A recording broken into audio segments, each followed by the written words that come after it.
goodness. It is 8:42 New York time, and I got to my regular unit, and they took my patient away, my black guy. And now I'm getting switched units. This is exactly what happened before at the other hospital. As soon as I told somebody, and like management, and tried to advocate for my patient, they take the patient away from me, and then they move me. So, like, I legitimately don't even know what to do anymore. Like, even the advocacy groups don't give a shit about these people. Like, literally, like, Black lives don't matter here. And I mean, that's pretty sad that somebody who is white and lives hundreds of miles away from the city gives more of a shit about these people than the actual people in this city. Like, for real. Like, I had a complete breakdown yesterday because, you know, I missed an important email to do a revision on my proposal, so my proposal got canceled because I was trying to advocate for my patient and talk to management here and get the care that he needs because he's being medically mismanaged. And I just had a complete fucking breakdown because, you know what, my entire proposal got canceled because I, you know, wasted my time advocating for a fucking patient who's just gonna die anyway. You know, and sure enough, they take the patient away from me, and then almost 2 hours into the shift, they switch me units. This is exactly what happened at the other hospital when I was advocating for the little Hispanic lady.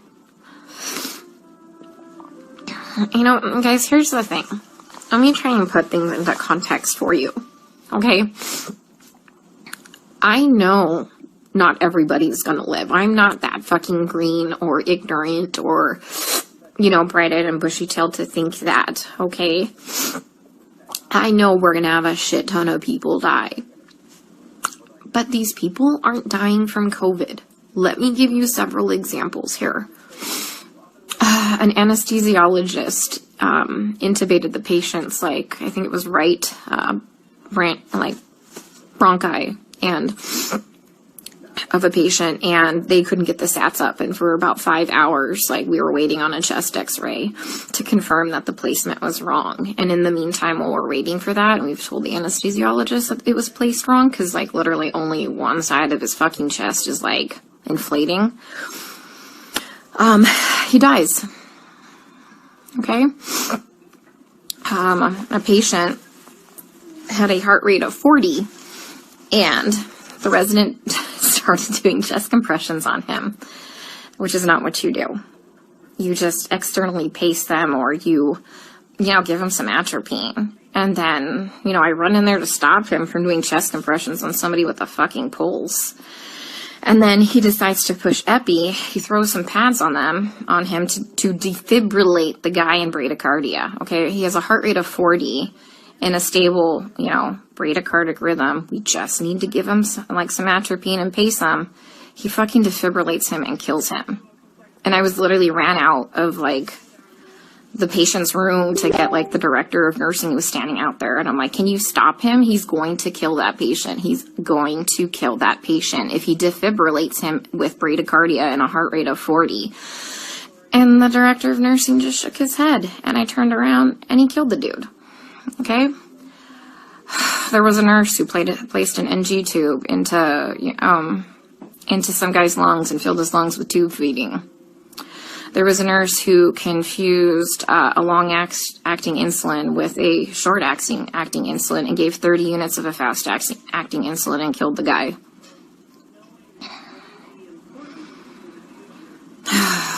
What else? Other stuff have I seen? Yeah.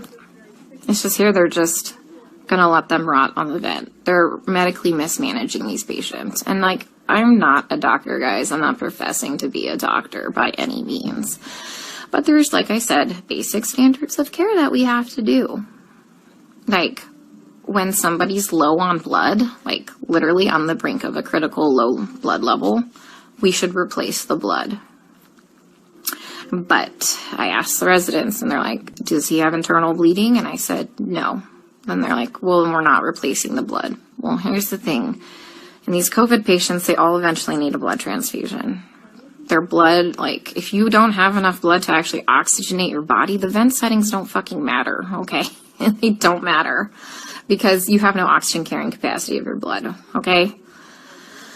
I told you about the patient where, like, all that, like, purulent drainage just kept seeping into his lungs because the ET tube cuff was leaking and nobody has a fucking manometer here to check the pressures. And I finally figured that out. And I kept saying, hey, you know what? His white blood cell count is steadily, like, you know, we're having a problem with it. Like, do you want to start some antibiotics? No. Well, does he have a fever? And I said, no, he doesn't have a fever. They didn't want to start antibiotics. Day shift nurse finally got a chest x-ray. He has full-blown pneumonia now. Like, I've been telling them this for a while, but because he didn't have a fever, they didn't want to give him antibiotics. We have a nurse who, like, fell asleep at the fucking nurse's station while we were all in rooms, and her norepinephrine ran out, and the guy had no fucking blood pressure and didn't perfuse his brain, and I'm pretty sure he's brain dead. That same nurse is now running a CRRT machine, a dialysis-like machine, that she has never done before. She said she'll figure it out, okay? I'm pretty fucking smart, and I figure a lot of shit out, but I would never attempt to try and figure out a CRRT machine on the fly. Like, we are adequately staffed. There's a shit ton of staff in there, like, and we have a nurse who does CRRT in there. She has a different patient load. We told them, like, hey, let's just swap these nurses so the one that knows how to work this machine can work this machine, but they didn't want to do that. So I'm pretty sure that patient will be dead here in a couple hours. And this is why I freaked the fuck out yesterday. Because nobody is listening. They don't care what is happening to these people. They don't. I'm literally coming here every day and watching them kill them. I mean, we're not going to save everybody. That's fine. Like, come on, guys. We're not God. But, like, some of these people, hey, we know that they're not going to live. Let's start a hospice unit or something, you know? Like, they don't need to be in the ICU. Let's change course. Let's do palliative care or something. Like, literally, some of these people are just on sedation to keep them on the vents. Nothing else. I have a lady on a tranq on a vent, and she's not even fucking cognizant. She's not even on sedation. You know what we give her every day? We give her breathing treatments, albuterol, and she gets insulin. And that's it. That's it. We're not treating the COVID, guys. Like, for real, we're not treating the COVID. You know, every day we try and get these guys off the vents, right? Because, you know, there's criteria for weaning. Every day, the day shift nurse will wean them down, like, to, like, minimum sedation. Every night, we come in and we get the same 2 residents, and they fucking max out all the sedation again and undo all the work from the day shift. Then the day shift attendant will come in and they'll all do rounds, and they'll be like, he wasn't synchronizing with the vent. So we had to turn all the sedation on. And I'm like, he wasn't synchronizing with the vent because it's in the wrong vent mode.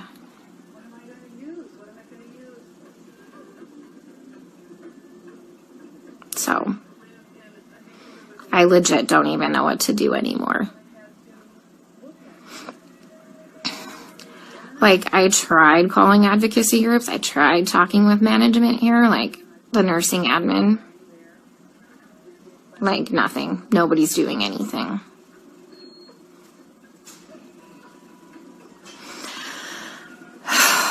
We still have 100% mortality rate in the ICU unit. I just left. But, I mean, they're living longer because we have, like, legit ICU nurses there. So, CDC finally, like, not the CDC, FDA approved yesterday the remdesivir study. Like, to start using remdesivir for COVID patients.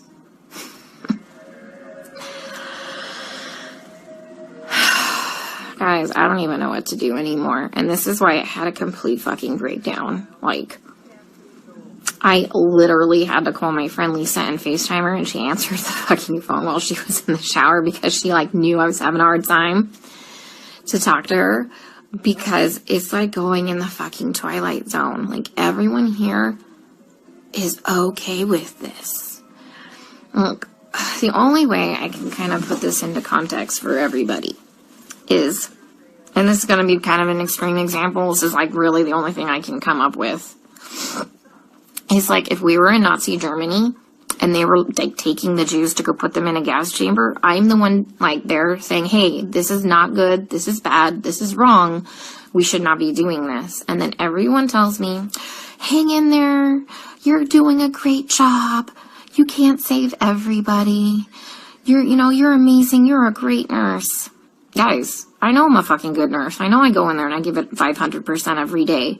I know I'm not being negligent. Okay, I fucking know that. What I need is someone to help me save these people from being killed. Okay, from gross negligence and complete medical mismanagement.